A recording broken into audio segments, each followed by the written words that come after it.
The United Nations Conference on Trade and Development has released its World Investment Report 2013. The report states that in 2012, for the first time ever, developing countries absorbed more FDI than developed countries, raking in 52% of global investment flows versus 42%, which went to developed countries. On a global scale, the picture was not good. In 2012, global FDI fell 18% to $1.35 trillion.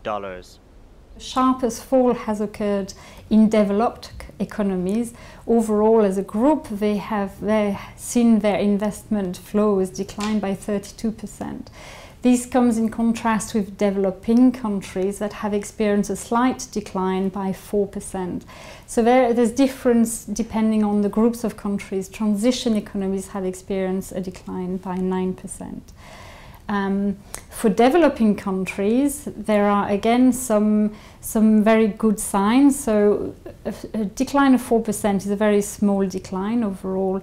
They remain very attractive. While FDI flows to developing countries declined in 2012, Africa bucked the trend with an increase of 5%. Investments in LDCs also hit a record high due to investments by transnational corporations from developing countries, particularly India. Countries in Africa which benefited were the DRC, that saw an increase of 96%, Liberia, that saw an increase of 167%, Mauritania 105%, Mozambique 96%, and Uganda, that saw an increase of 93%.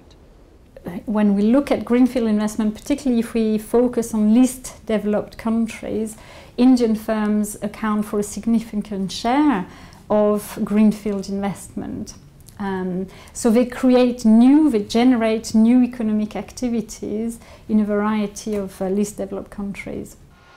While Africa's share of an increase in FDI was in part due to investments in the extractive sector, investments are also being made in consumer-oriented manufacturing and services. But we see some greenfield investment that is now directed at manufacturing industries or service industries. Within the manufacturing industries, it can be sometime in sectors that are related to extractive industries. While there has been an increase in South-South trade and a real push by corporations from the Global South in setting up in other developing countries, the lion's share of overseas M&A deals from corporations in the South surprisingly still remains in developed countries despite the economic slowdown. And this is a pattern which we can identify in many different transnational corporations from various developing countries. They tend to invest significantly in other developing countries, but also in developed countries very often in order to acquire assets that could be strategically very important to them. While the global FDI picture in 2012 was bleak, one thing's clear: Africa is stepping out of the pack.